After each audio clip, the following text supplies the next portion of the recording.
परळीमधील राष्ट्रीय पशु प्रदर्शनाच्या कार्यक्रमामध्ये आपल्याला सर्वात लहान गायींची जात पाहायला मिळते आणि ह्याचं खास विशेष वैशिष्ट्य काय आहे आपण जाणून घेण्याचा प्रयत्न करूयात.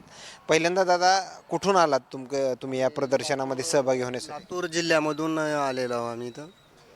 आणि या गायी हे छोट्या गायींची खासियत वगैरे काय? याची खासियत तुम्हाला सांगतो, दुधाला फॅट चांगला असतो आणि सांभाळण्यासाठी चांगले आहेत आणि दूध पण चांगल्या देतात. ते सांभाळायला असं मोकळ्या आपण शेतामध्ये वगैरे सोडतो पटांगणामध्ये का असं बांधूनच वगैरे सांभाळ? आपले इच्छा असेल तसं शेतामध्ये सोडू शकतो किंवा त्यांना फार्म फार्म बनवू शकतो. तब्बल किती किलो चारा लागतो ह्याला दिवसभरामध्ये? दिवसभरामध्ये कमीत कमी 30-40 किलो चारा लागते. 40 किलो. हं. किती गायी पूर्ण आहे तुमच्या? आमच्या 5 गायी आहेत. या अगोदरमध्ये प्रदर्शनामध्ये सहभागी झाले होते का पहिलीच वेळ आहे? पहिलीच वेळ आहे. बाकी दूध वगैरे किती देतात? दूध 1 लिटरच्या आसपास देतात. कोणती जात ही? पोगनूर.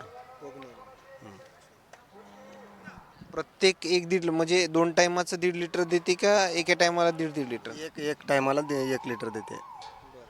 2 टायमाचं 2 लिटर. हो. किती उत्पन्न पहिल्यांदा किती घेतली होती तुम्ही? उत्पन्न आता ही एकच आपल्यापाशी जन्म येलेली गाय आहे.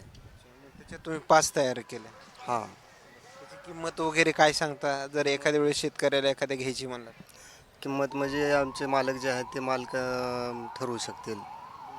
आमच्या मालकाचं नाव आहे गुरुनाथ बसवेश्वर बिडवे. त्याचा मोबाईल नंबर वगैरे? मोबाईल नंबर वगैरे आहे. तो माहीत नाही. अच्छा. धन्यवाद. या ठिकाणी पाहिलं गेलं तर येत असलेल्या या राष्ट्रीय पशु प्रदर्शनाच्या कार्यक्रमादरम्यान प्रतिक्रिया मात्र सर्वात लहान म्हणजे छोट्या गायींची जात जी आहे ते आपल्याला या प्रदर्शनामध्ये पाहायला मिळते. मात्र आणखीन काही नवीन अपडेट्स मिळतील का? प्रत्येक गायींच्या जातीचं एक विशेष वैशिष्ट्य नेमकं काय हे देखील आपण शेतकऱ्यांकडून जाणून घेण्याचा प्रयत्न करतोय. कॅमेरामॅन सोबत सुरेश बडिया, बीड, परळी.